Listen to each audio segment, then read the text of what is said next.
Muy buenas tardes a todos. Otro Shabbat compartiendo acerca de la lectura anual de la Torah. Esta semana nos tocó Baera, que significa y aparecí. Recordemos que en el último video habíamos quedado en que Moisés le reclamaba al Señor por qué no hacía milagros y no aparecía, porque lo había llevado hasta ese momento y Dios al final todavía no había mostrado ninguna señal importante. Entonces el pueblo de Israel se estaba rebelando contra Moisés y contra Aarón. Entonces Dios le responde a Moisés y le dice algo muy interesante. Dice: habló Dios a Moshe y le dijo: yo soy Adonai, y aparecí a Abraham, a Isaac y a Jacob como Dios omnipotente, pero con mi nombre, Yahweh, no me hice conocer a ellos, ¿no? Pero también establecí mi pacto con ellos para darle la tierra de Canaán, la tierra de su residencia y la tierra en que moraron. Entonces acá vemos que Dios responde algo muy interesante, que Dios, que dijo ser amigo de Abraham, no se presentó a ellos como con su nombre, sino a Moisés y al pueblo de Israel que él iba a liberar de la esclavitud en Egipto. Un pueblo que estaba esclavizado, Dios se le presenta con su nombre y se le revela a Moisés con el nombre. Eso es algo interesantísimo, ¿no? Para leer y para aprender cada día más, ¿no? Ahora vamos a entrar en una discusión, ¿no?, que tenemos día tras día, y va a tener el faraón, que en ese momento era el dios de la tierra, por así decirlo, por lo que decían las personas, ¿no?, y que él se creía también el dios de la tierra, y también contra el Dios que había creado la humanidad. Entonces podemos leer en esta parashá de esta semana que una lucha que va a tener entre dioses, ¿no? Y cada una de las plagas representa también un dios egipcio que por supuesto, Adonai iba a derrotar. Podemos leer después que Moisés se enfrenta al faraón y le pide la libertad de su pueblo y ir, con la excusa, ¿no?, ir al desierto 3 días para adorar al Señor. Entonces el faraón se niega rotundamente. Entonces empiezan las señales. Moisés tira la vara y se convierte en una culebra, pero los astutos magos del faraón hacen lo mismo y se convierten sus varillas en culebras.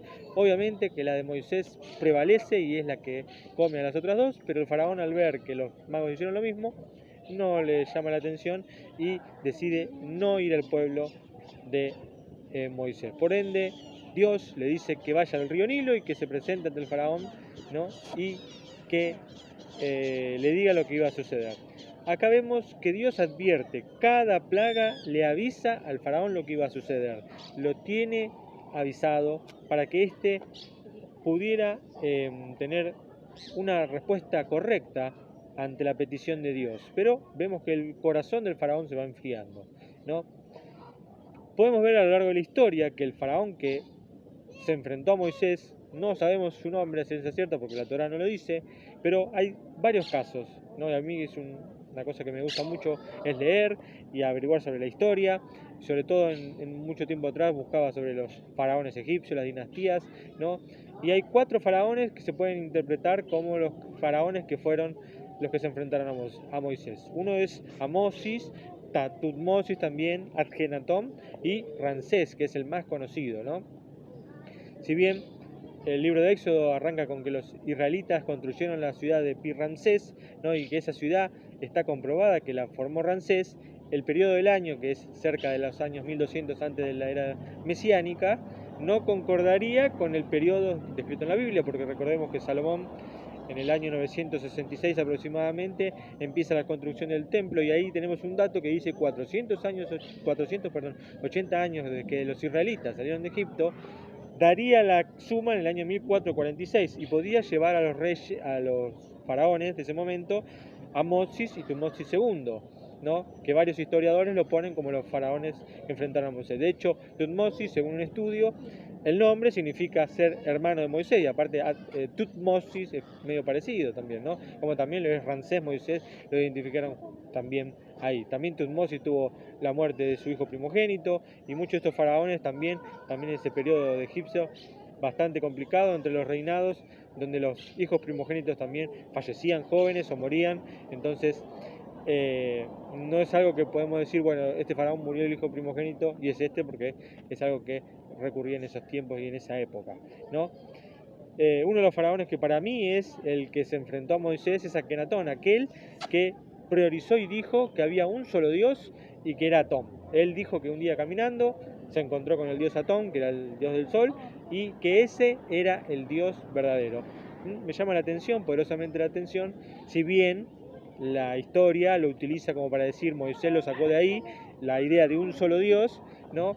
Creo que el encuentro que tuvo Moisés y el periodo, estamos hablando de que Israel estaba sí o sí en esos momentos en la tierra de Egipto, o más o menos estaba aproximadamente por ahí, si seguimos la línea de la cronología judía hebrea, ¿no? Que la liberación del pueblo de Egipto es en el año 1313 antes de la llegada del Mesías, podemos encontrar que el faraón que se enfrenta a Moisés puede llegar a ser Akenatón, ¿no? Pero también las cronologías egipcias están corridas, hay cronologías bajas, cronologías altas, cronología media, que va cambiando la fecha y no se sabe exactamente qué año gobernó el faraón, se tiene un año aproximado, ¿no? Como cada una de las cronologías que podamos hacer. Pero para mí, en mi sincera opinión, fue Akenatón, porque un faraón que se encuentra con que el Dios de Israel, ¿no? Hace todas esas plagas y tiene todas esas maravillas, seguramente sale afectado y por eso priorizó a su manera la idea de un solo Dios. Después tuvo todos los egipcios en contra y terminó muriendo tanto él como su esposa. Después de él nace Tutankamón, que es una momia conocida y ultra conocida. Pero bueno, podemos ver que no se sabe a ciencia cierta quién es el nombre, pero que ahora tiene una lucha directa con Dios. Como decía la palabra, Moisés haciendo de Dios al pueblo y Aarón haciendo de Moisés, porque Moisés varias veces le reclama a Dios que él era torpe de labios y que no se atrevía a hacer. Entonces le dice, va a hablar Aarón. Y Aarón empieza a hablar, pero después Moisés se larga solo contra el faraón. Acá vemos la lucha de egos, ¿no? Del faraón creyéndose superior a Dios, de que el Dios de los hebreos no lo iba a superar, que estas cosas no iban a pasar y que su corazón se iba a ir enfriando día a día. Y nos habla también de la actitud del faraón que éste toma ante las plagas que vienen, que él va a pedir por favor ayuda a Moisés, que lo libere de esa plaga y después se va a arrepentir y va a volver a tomar la misma postura de antes. Me hace acordar a personas que muchas veces piden la ayuda a Dios y después cuando Dios se la da, cuando ya están tranquilos, cuando ya están seguros de lo que hayan pasado, vuelven a los malos caminos, vuelven a cometer errores, vuelven a ir por malos caminos, ¿no? Y de a poquito van volviendo y se van endureciendo. Bueno, acá es lo mismo con el faraón.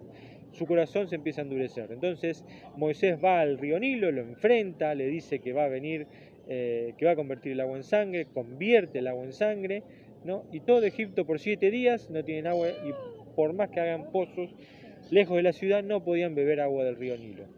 Después llega el clamor del pueblo egipcio, llega la respuesta del faraón, ¿no? Y también los hechiceros hacen lo mismo, no sabemos bien de qué forma, pero le muestran al faraón que ellos también podían convertir el agua en sangre. Entonces el faraón cierra su corazón.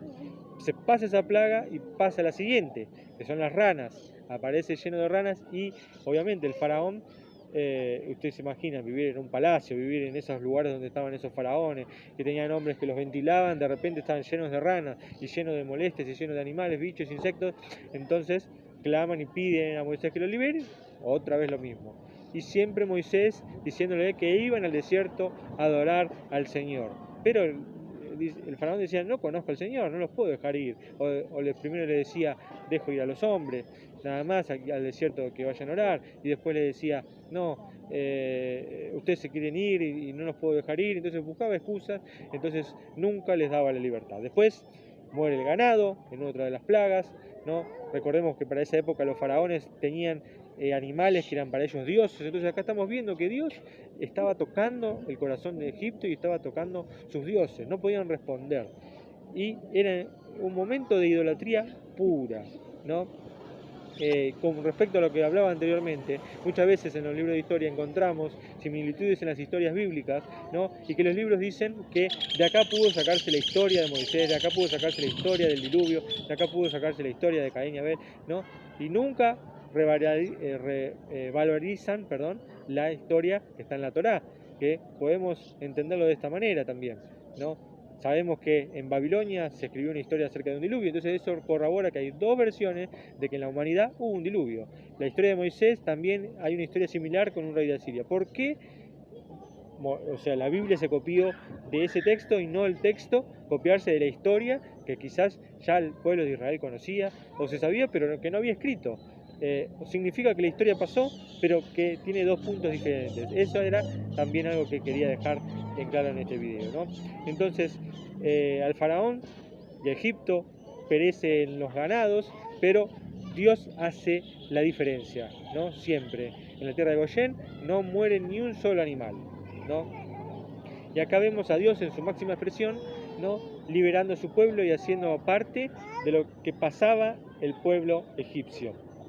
Vemos entonces después que le pide Dios a Moisés que agarre Oshim y que se lo tire en la cara al faraón, o sea, para que lo vea, y eso se convierte en úlceras, que los magos no podían estar delante de Moisés y no podían socorrer a Moisés, no podían socorrer al faraón porque no tenían fuerza para hacerlo. Entonces ahí el faraón dice, clama a Dios por mí, pide a Dios por mí. Entonces cierta forma de ese faraón estaba reconociendo a Dios, pero su corazón se endurecía cuando veía que el peligro pasaba, que el miedo ya no estaba más, ¿no? Por eso vamos a leer lo último que corresponde a la lectura de cada Shabbat, ¿no? Y está para allá, dice así, Éxodo capítulo 9. ¿No? A partir del versículo 16 vamos a leer. Dice, pero por esto te hice estar para mostrarte mi poder y para que sea referido en toda la tierra. ¿Aún te ensoberbeces contra mi pueblo para no enviarlo?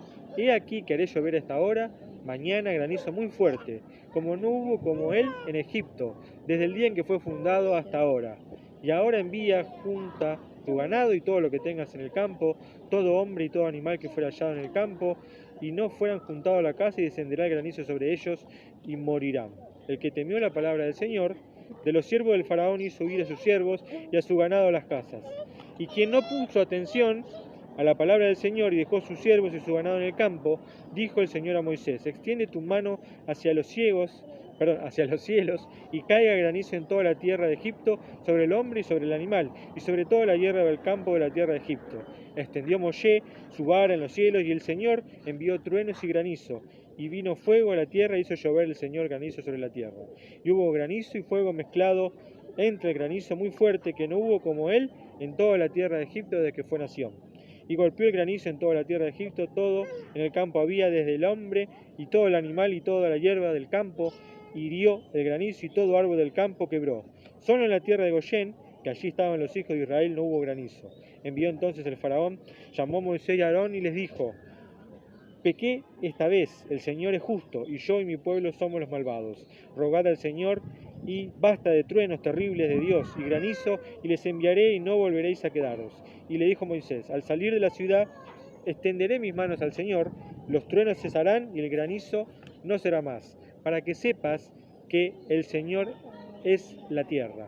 Y tú y tus siervos sé que todavía no temen ante el Señor Dios. Y el lino y la cebada fueron golpeados, porque la cebada estaba temprana y el lino en el tallo. Y el trigo y el centeno no fueron golpeados aún, porque tardíos eran ellos.